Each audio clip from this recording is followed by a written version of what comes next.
ബാധ്യതയും ചെറുപ്പം. അത് കടമയല്ല, ബന്ധനമാണ്. പരോപകാരത്തിന്റെ പ്രാധാന്യത്തെ സൂചിപ്പിക്കുന്ന കൊച്ചു കവിത ചൊല്ലുവാനായി ഷിഫയെ ക്ഷണിച്ചുകൊള്ളുന്നു. കിട്ടിയതൊക്കെയും കൂട്ടിവെക്കും, പങ്കിട്ടതൊന്നുമേ നൽകുകില്ല. ദുശീലമിത്തരമൊന്നു പോലും പാടില്ല എന്നു മൊഴിഞ്ഞു അച്ഛൻ. പാരാതിയില്ലെങ്കിൽ എല്ലായിടത്ത് പരോപകാരങ്ങൾ ചെയ്യുകില്ലോ. നമ്മെ ഒരു നാളിൽ തേടിയെത്തും നന്മ നിറഞ്ഞുള്ള സൗഹൃദങ്ങൾ.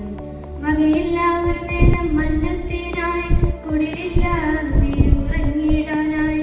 ഒരു തുണിയില്ലാതെ അലയുന്നു തേവിന്റെ മക്കളെ താഴുമ്പോൾ.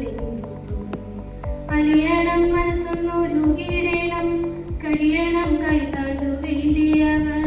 അവരും മനുഷ്യരെന്നറിക വേണം, ചോരയ്ക്കു മറ്റു നിറങ്ങൾ. പരോപകാരത്തിന്റെ പ്രാധാന്യത്തെ സൂചിപ്പിക്കുന്ന ദൃശ്യാവിഷ്കാരം അവതരിപ്പിക്കുന്നതിനായി എന്റെ സുഹൃത്തുക്കളെ ക്ഷണിക്കുന്നു.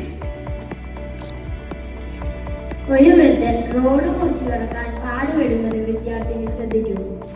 സർ, റോഡ് മുറിച്ചു കിടക്കാൻ സഹായിക്കട്ടെ?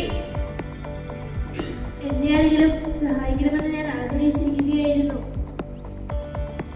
അവർ റോഡ് മുറിച്ചു കിടക്കാൻ തുടങ്ങി.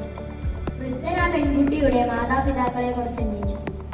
എന്നെ മറ്റുള്ളവരെ സഹായിക്കണം എന്ന ചിന്ത വളർത്തിയത് എന്റെ മാതാപിതാക്കളാണ്. നന്ദി മോളെ, ഈ സഹായം ഞാൻ ഒരിക്കലും മറക്കില്ല. ദൈവം എന്നെ അനുഗ്രഹിക്കട്ടെ. നന്ദി സർ, സൂക്ഷിക്കണേ. എത്ര നല്ല മനുഷ്യത്വമുള്ള കുട്ടി. ദയ കാണിക്കുന്നത് നല്ലതാണ്. ഇവിടെ പോലുള്ള കുട്ടികളെയാണ് നമ്മുടെ നാടിന് ആവശ്യം. തീർച്ചയായും ഇത് കാണുന്നവർക്ക് ഒരു മാതൃകയാണ്. ആ കുട്ടിയെ ദൈവം എപ്പോഴും അനുഗ്രഹിക്കും. പ്രിയ കൂട്ടുകാരെ, പരോപകാരം ചെയ്യുമ്പോൾ നന്നായി ആലോചിക്കണം. അതിൽ ഞാൻ നന്മ കാണുന്നുണ്ടോ എന്ന്, അതിൽ എന്തെങ്കിലും പ്രതീക്ഷിക്കുന്നുണ്ടോ എന്ന്. പരോപകാരം കടമയോ അല്ല, ഒരു നിഷ്കാമ കർമ്മമാണ്.